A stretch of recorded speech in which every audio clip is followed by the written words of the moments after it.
सेंध लगाएगा तो राम नाम सत्य है की तरफ चला जाएगा।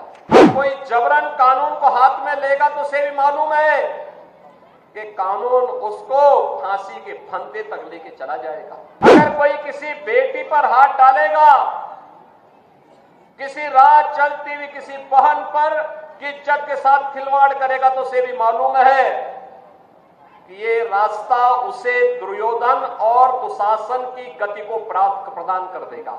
दिवाली के मौके पर सीएम योगी आदित्यनाथ ने गोरखपुर के बनटांगिया गांव पहुंचकर लोगों के साथ दिवाली मनाई। सीएम योगी आदित्यनाथ ने यहां गांव के लोगों के साथ ही दिवाली मनाकर खुशियां शेयर की।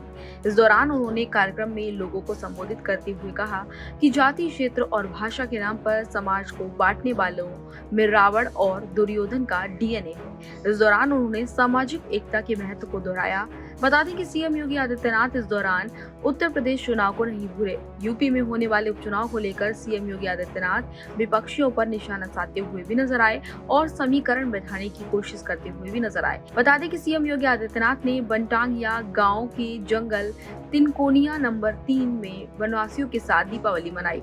वनग्राम में आयोजित दीपोत्सव में मुख्यमंत्री योगी आदित्यनाथ ने एक बार फिर सामाजिक एकता का मंत्र दिया और जाति, क्षेत्र, भाषा आदि के नाम पर समाज को बांटने वाले लोगों पर करारा प्रहार किया है। उन्होंने कहा कि कोई जाति के नाम पर बांट रहा है, कोई क्षेत्र के नाम पर बांट रहा है, कोई भाषा के नाम पर बांट रहा है, कोई अव्यवस्था पैदा करने का काम कर रहा है। बांटने वाले इन तत्वों में रावण और दुर्योधन का डीएनए काम कर रहा है। जो काम त्रेता युग में रावण ने किया, वही काम बांटने वाले कर रहे हैं। सुनिए सीएम योगी आदित्यनाथ ने क्या कुछ कहा। आज जब प्रहार हो रहे हैं, कोई जाति के नाम पे बांट रहा है, कोई क्षेत्र के नाम पे बांट रहा है, कोई भाषा के नाम पे बांट रहा है, कोई अव्यवस्था पैदा कर रहा है। याद करना, ये बांटने वाले तत्व, इनमें रावण और दुर्योधन का ही डीएनए इसमें काम कर रहा है। ये वही काम कर रहे हैं जो त्रेता युग में रावण ने किया था।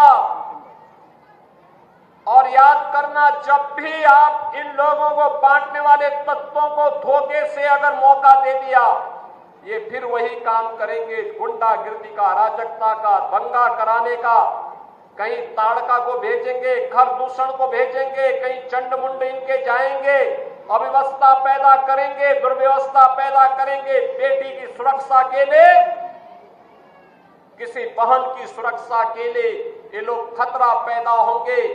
कहीं पर गरीबों की जमीनों पर कब्जा करेंगे, कहीं व्यापारी का अपहरण करेंगे, कहीं राह चलते हुए किसी राहगीर को गोली मारेंगे, कहीं दंगा भड़काएंगे, पर्व और त्योहार के पहले दंगा भड़काएंगे, उसमें खलल डालने का काम करेंगे। यही तो ये लोग करते थे 2017 के पहले।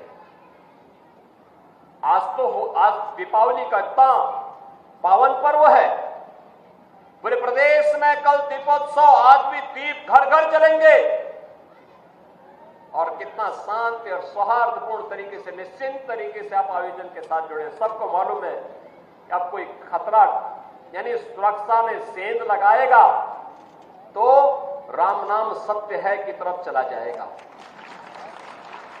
अब सेंध नहीं लगा पाएगा। अब कोई जबरन कानून को हाथ में लेगा तो उसे भी मालूम है कि कानून उसको फांसी के फंदे तक लेके चला जाएगा।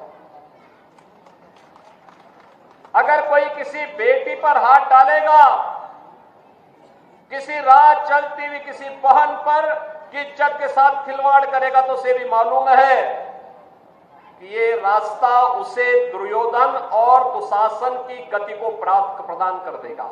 तो सुना आपने किस तरीके से सीएम योगी आदित्यनाथ विपक्षियों पर निशाना साधते नजर आए और इसी तरह से सीएम योगी आदित्यनाथ ने इन गांव वासियों के साथ दिवाली का त्योहार मनाया। इस पूरी खबर पर आपका क्या कहना है, अपनी राय कमेंट बॉक्स में बताएं। इसी तरह की तमाम और खबरों के लिए देखते रहिए भारत एक्सप्रेस।